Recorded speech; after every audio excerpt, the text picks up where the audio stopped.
que você está fazendo aqui? Ah, eu tô andando, vi esse pessoal tudo, não sei o que tá acontecendo. Alguém morreu? Quem que a senhora acha que morreu? Eu não faço a mínima ideia. Deve ser alguém famoso, né, pra estar aqui, assim. Coitado, não vê a hora essa hora, né? As dó de quem morreu.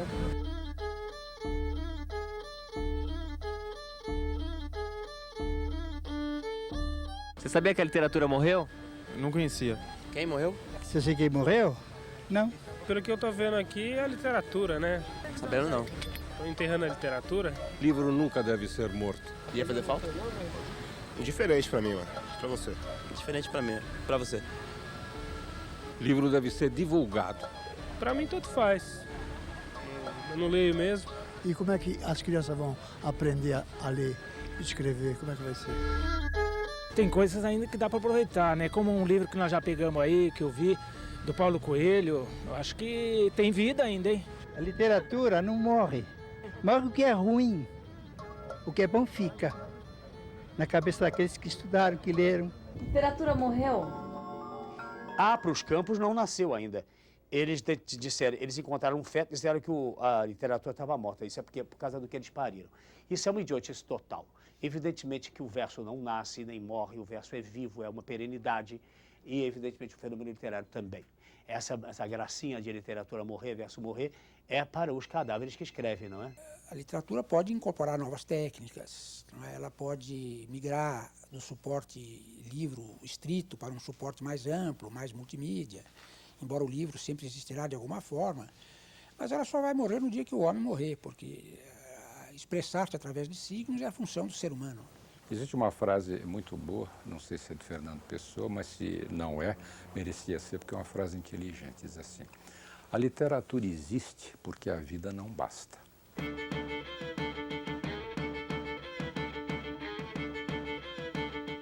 No livro O Leitor Comum, publicado em 1932, a escritora inglesa Virginia Woolf imagina a chegada dos leitores ao céu no dia do juízo final.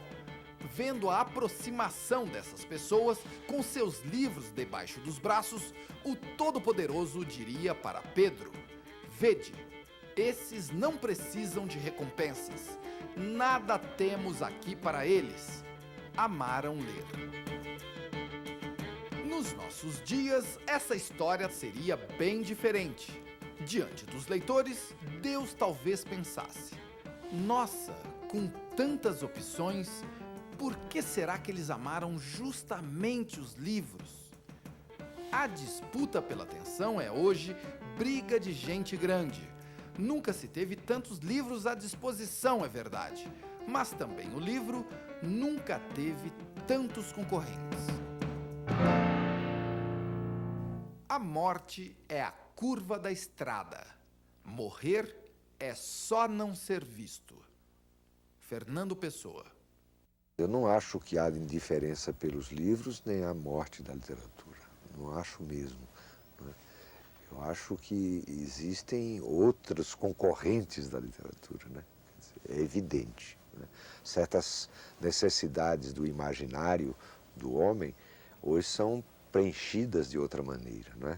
As novas mídias têm um papel complementar à leitura. É uma ótima forma de acesso à informação, mas a absorção da informação é só na leitura do livro. Eu não consigo ler na tela. Né? Existe um público leitor muito grande. Essa ideia de que não existe leitor é um erro. Você vê, por exemplo, o fenômeno das bienais de livro no Brasil, um número enorme de pessoas que vão às bienais, né? Aí você me diz, não, eles vão lá só comprar coisas que não prestam. Não, mas não tem importância, quer dizer, eles estão diante do livro, eles vão porque sabem que é uma feira de livro. Todos os tempos, em todas as eras, a poesia, como a filosofia, se você quiser, nunca exerceu atração sobre a massa. Isso é inútil. Não faz. Porque a própria condensação, a própria concentração da atenção e do trabalho, evidentemente apela a cada vez menos número de pessoas. Acontece que é o público mais importante de uma cultura. Sem esse público, não passam os valores essenciais. Sem reflexão filosófica, ensaística e poética, aliás, eu diria poética, ensaística e filosófica, né? Nessa ordem, você não tem uma essência cultural a transmitir de uma geração a outra.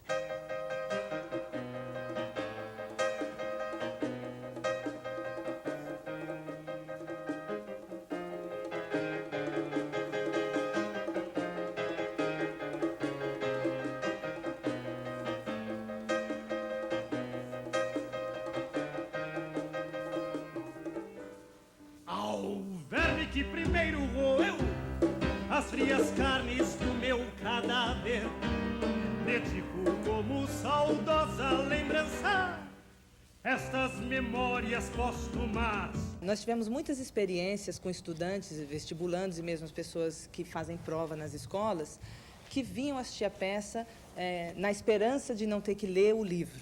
A moçada, no geral, ela não tem lido e não se interessa por ler, ou encontra dinâmicas de informações outras que te afastam do livro. Que Stendhal confessasse haver escrito um de seus livros para 100 leitores. Coisa é que admira e consterna. O que não admira nem provavelmente consternará é se este espetáculo não tiver os 100 apreciadores de Stendhal, nem 50, nem 20, quando muito 10. 10. Trata-se de uma obra difusa.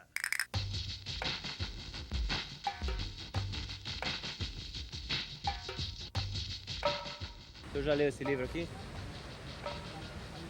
Homero, uma Odisseia no Espaço. Não, isso não. Eu estou fazendo confusão. Isso eu não vi, não. Esse é um bom livro? Oh. Que livro é esse? A Divina Comédia, claro que é. Mas eu tenho problema de esquecimento. Tenho 80 anos. Os Três Mosqueteiros, o senhor já leu? Pois é. Também não. Eu assisti o filme. Eu leio mais parte técnica, mas li muito. Li Machado de Assis, essa de Queiroz. E é chato? Não, de jeito nenhum. E eu gosto de ler. Acho que a literatura faz bem. Eu adoro livros, gosto de ler, né? Durante a noite, antes de dormir, leio. Quando você lê, você recria o momento, você cria a situação, tudo na sua imaginação. Eu tenho 9 filhos, todos os 9 filhos meus eu peço para... Eu ensino a ele, explico para ele que ler é a melhor coisa que tem. Porque no livro, a pessoa dá o que ele tem e põe no livro. Você vai adquirir essa coisa que aquela pessoa pôs no livro. A gente tá com um problema, acalma a gente.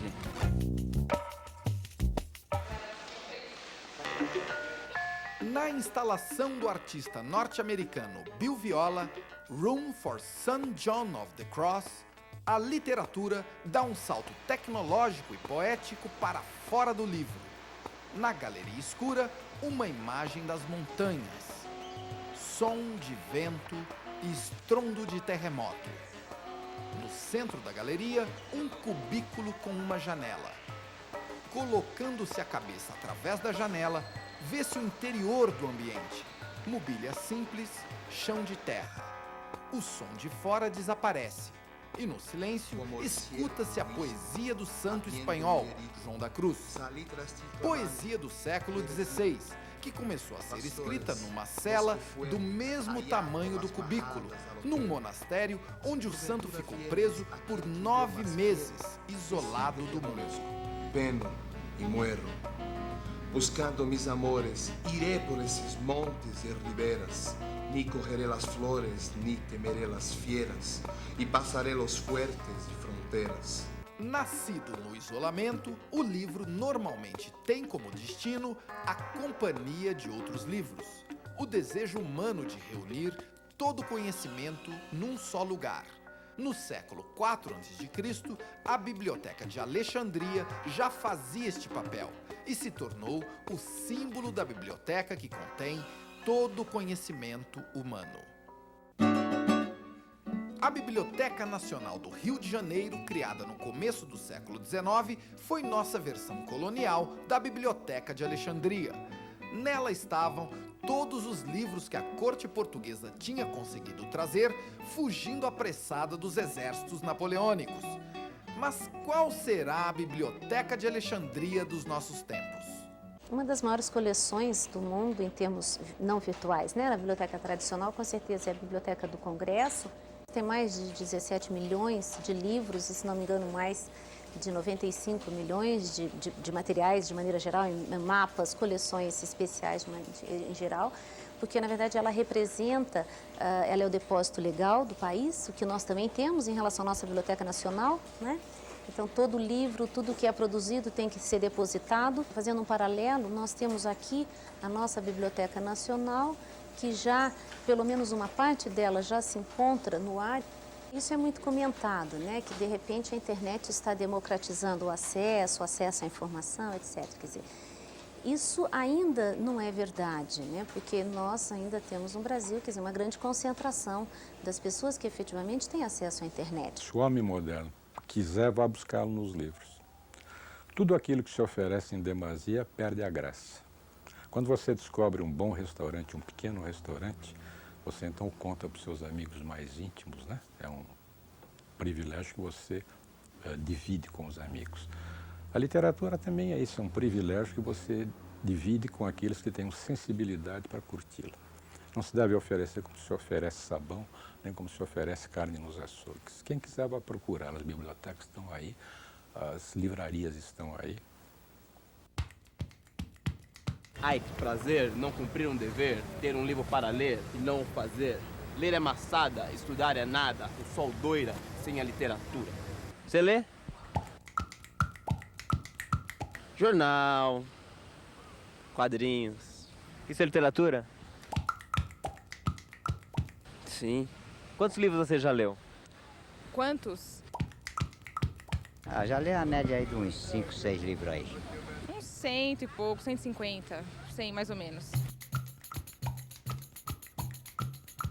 Eu não guardo muito autor, mas já li muitos livros, sim. 5 mil? Não, não, não. 10 mil? Não, não, não. Acho que uns 50 livros eu já li. Quantos anos o senhor tem? 53 anos. Um livro por ano? Um livro por ano. É pouco, né? É pouco. Você já leu algum livro? Paulo Coelho me interessei, peguei a ler, mas não terminei. Mas fui no tempo de infância com Ruth Rocha, Coleção Vagalume. Eu estudo livro mais científico, né? Para prestar concurso, essas coisas todas assim, mas literatura propriamente assim a gente foge. Foge talvez mais por necessidade, né? Não sabe que isso é tão útil pra gente. Alguns livros são esquecidos injustamente. Nenhum livro é lembrado injustamente. W.H. Auden. Meus pêsames. O senhor sabe quem morreu? Quem estava vivo. O senhor conhece esse moço? Não. Não me lembro.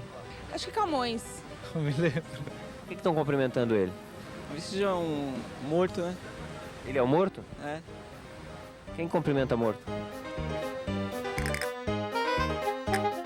Ele é o inventor do livro, né? Gutenberg. Esse que tá aqui? Ele é o pai da literatura. Falaram que é o Gutenberg? Não, não é ele. O pai da literatura são os chineses, não é esse cara. Esse cara que tá precisando abrir o olho, isso sim. Muito antes de Gutenberg, os chineses já haviam inventado a impressão. No século IX, produziam 1 milhão de cópias de textos budistas usando blocos de madeira. Mais de 700 anos depois, em 1540, é que veio Gutenberg e a impressão europeia, com seus blocos móveis de metal. Fato, tornou-se possível produzir material de leitura rapidamente e em grandes quantidades. Um momento fundamental na história dos livros, mas não o único. Isto é um livro impresso em 1503. O texto é de um monge beneditino do século X, Rabanus Maurus. Você tem aqui o texto impresso e aqui o mesmo texto gravado. É uma coisa que praticamente é poesia concreta, né? O livro Como a Colher, a Faca, a Tesoura e o Martelo é um desses objetos difíceis de serem melhorados. Humberto Eco.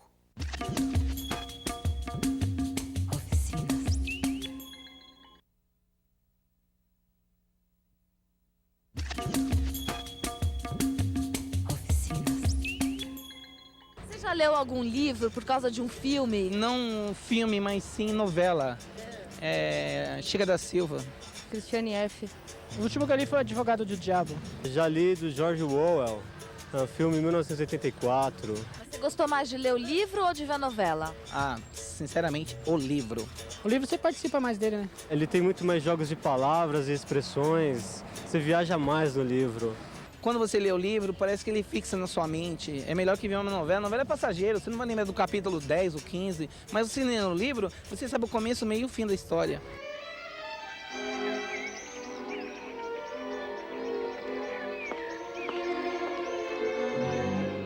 A vida imita a arte e a arte cinematográfica, por sua vez, imita a literatura, ou pelo menos se inspira nela. São inúmeros os casos de adaptação de obras literárias para o cinema. A televisão também bebe na fonte da literatura, transformando páginas em capítulos de telenovelas e minisséries. Seria o fascínio por uma boa história o ponto em comum entre a literatura, o cinema e a televisão? Não se deveria comparar nunca um filme a uma peça de teatro ou romance. Alfred Hitchcock. É difícil você corresponder à imaginação de cada indivíduo, né? Que é essa beleza da literatura. Cada personagem de um livro, ela vai ser diferente, ela vai se formatar diferente na cabeça de cada leitor, né? Então, por mais legal que seja um filme, por mais legal que seja um espetáculo, nem sempre ele corresponde ao ideal que o leitor tem na cabeça. Trata-se de uma obra difusa, na qual eu... Brás Cubas. Não sei se lhe meti algumas rabugens de pessimismo. Pode ser obra de finado. Escrevia com a pena da galhofa e a tinta da melancolia. Eu acho mesmo que o Memórias Póstumas de Brás Cubas é teatral. O espetáculo inteiro, basicamente, ele tem trechos inteiros que não foram transformados na linguagem. É o romance sendo dito, o romance sendo contado. E é uma delícia para o trabalho de ator, isso. Porque você, de maneira nenhuma, você pode brigar com a literatura, com aquele texto literário, né? Ou você compra aquilo absolutamente como... e faz daquilo as tuas palavras e passa a não falar o livro, mas falar a alma do personagem, ou a alma do que você está contando, ou ele se perde, ou você não realiza o trabalho. Homero, eu comparo a cinema. São fotogramas. Você tem cenas terríveis de batalha, mas cenas para valer, que o sujeito dá uma espadagada na cabeça do sujeito e o miolo sai em pasta. Na verdade, depois o sujeito arranca a armadura dele e vem um outro guerreiro tentar impedi-lo e atravessa o sujeito no pescoço com uma espadagada que arranca a cabeça do sujeito e ainda chuta a cabeça do sujeito nas costas contrárias. Há essa brutalidade e há uma série de símiles, comparações belíssimas, com que ele vai entremeando, criando contraponto. É uma forma de narrar extraordinária. Eu diria, o Homero é cinema. Hoje eu tenho certeza que o Júlio Bressani, quando tomar conhecimento da minha tradução, vai querer filmar. A invenção de Gutenberg entusiasmou os humanistas europeus. Meio século depois da impressão da primeira Bíblia, o italiano Aldus Manutius criou sua própria editora e começou um ambicioso programa de publicações. Sófocles, Platão, Aristóteles, Tucídides, Virgílio, Horácio, Dante, Petrarca, tudo na forma acessível de livros impressos. Os clássicos deixavam de ser meros símbolos de riqueza e se tornavam ferramentas essenciais de estudo. Como eu trabalhei durante algum tempo como editor, né? Eu fui durante alguns anos editor da Universidade de São Paulo e antes já tinha tido essa experiência com edição de livro, né? Livros manuais que eram feitos manualmente, né? Essa é uma paixão muito antiga, quer dizer, de ver como é que o livro surge, quer dizer, o tipo utilizado num livro, a tipografia utilizada num livro, né? Tudo isso são elementos importantes para mim, para caracterizar o livro. Portanto, eu acho que o mundo perderia muito se deixassem de existir os livros. Há uma certa corrente apocalíptica nesse sentido, né? de que a informática vai fazer o livro desaparecer. Eu desconfio que é apocalíptica somente, quer dizer, que isso não vai ocorrer. A poesia nasce aqui, ó, e nasce aqui. Infelizmente, nenhum dessas geringonças eletrônicas consegue substituir nem isso aqui, nem isso aqui. Eu bem gostaria que pudesse substituir isso aqui, porque eu tenho problemas cardíacos, mas infelizmente não substitui.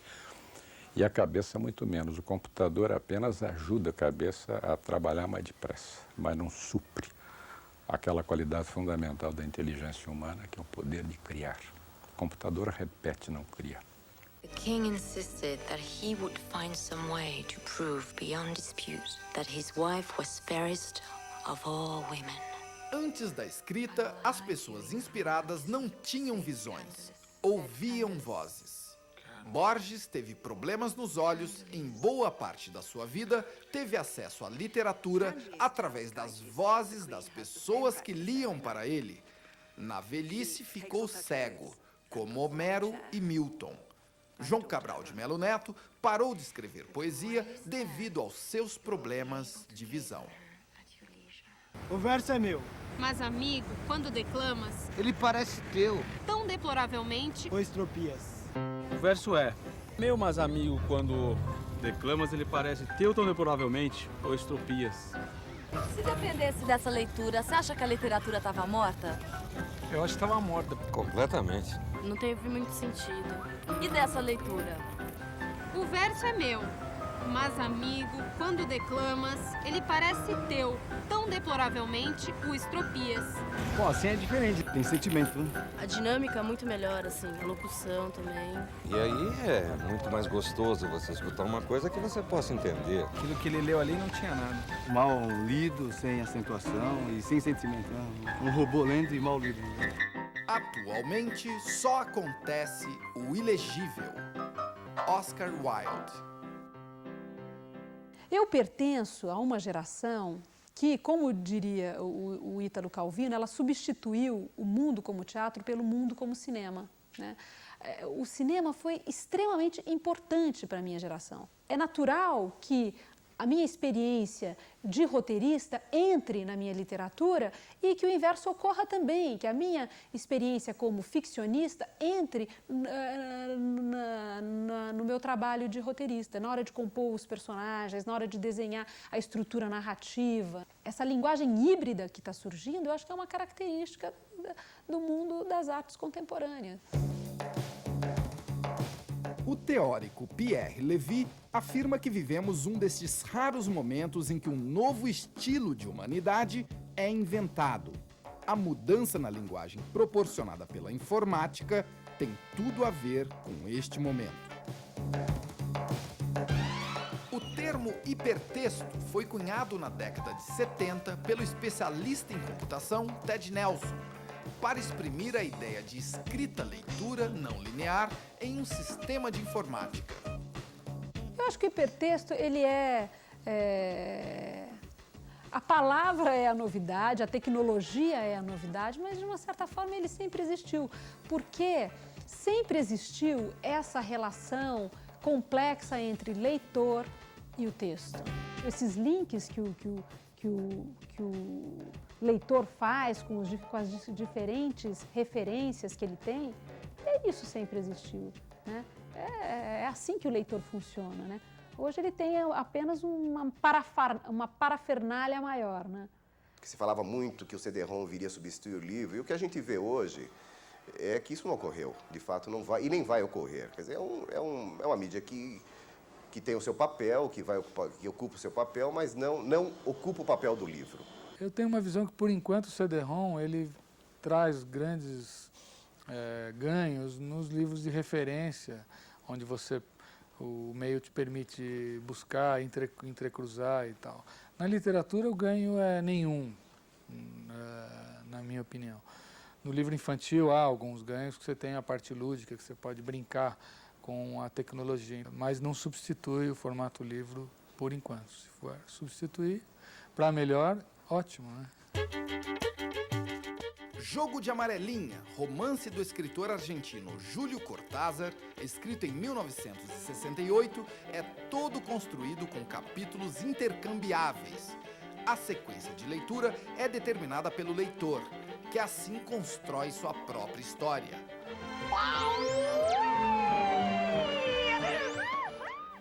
Em Alice através do espelho e o que encontrou lá, de Lewis Carroll, a pequena Alice se vê diante do seguinte paradoxo: uma terra onde é preciso correr muito para ficar no mesmo lugar. You may rest a little now. We haven't gotten anywhere. Seria o nosso mundo tecnológico o outro lado do espelho? But here, beginnings are endings. Quanto mais tecnologia, menos tempo para fazer as coisas? Fluindo na direção da morte, a vida do homem arrastaria consigo, inevitavelmente, todas as coisas humanas para a ruína e a destruição, se não fosse a faculdade humana de interrompê-las e iniciar algo novo. Faculdade inerente à ação como perene advertência de que os homens, embora devam morrer, não nascem para morrer, mas para começar. Você lê? Um exemplo, não. Não leio. Para ressuscitar um livro precisa fazer o quê? Ressuscitar? Ler? Publicando-o. Inventando outro livro. E fazendo uma certa propaganda. Incentivar as pessoas a lerem. Eu acho que não é a literatura que está morrendo, assim. Eu acho que são os leitores. Acho que a gente devia parar de enterrar a literatura e enterrar os leitores. Não, eu acho que a gente devia ressuscitar todo mundo. Eu acho que o povo tem que ler mais. O povo tem que se afundar dentro do livro. Então eu espero que haja uma revivência. Isso é um crime. O livro tem que estar nas prateleiras, tem que estar na cabeça de cada um. E o livro é para isso. Pode segurar o microfone. Pelo programa da literatura, eu incito todo o povo a ler e a ler bastante, para evitar que se faça isso, que se ponha livros dentro de um caixão. Livro não está para ficar dentro de um caixão.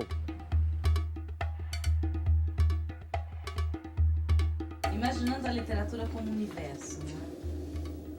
Onde você gostaria de estar agora? Quem o senhor gostaria de ser? Eu próprio. Porque o que a literatura te proporciona é uma quantidade infinita de vidas possíveis, né? Então, com essa minha vida, eu posso viver todas essas vidas possíveis, eu não preciso ser os outros. Que salão eu desembarcaria agora com o meu pote Plim-Plim, não é? Essa é uma boa pergunta, interessante. Eu gostaria de estar no final do Ottocento, uns 100 anos atrás. Mas se fosse num lugar só, se fosse ou London ou Paris, eu acho que... É em Paris, porque todo mundo ia para Paris, porque todo mundo ia para lá mesmo, né? Se a literatura é o universo, eu quero estar dentro de uma nave, entendeu? Viajando por esse universo, tendo a possibilidade de conhecer vários planetas, entendeu? Eu não quero estar em lugar nenhum parado, vendo as coisas passarem. Eu quero estar em movimento e tendo a possibilidade de como leitora, conhecer os diferentes planetas, as diferentes belezas desse universo.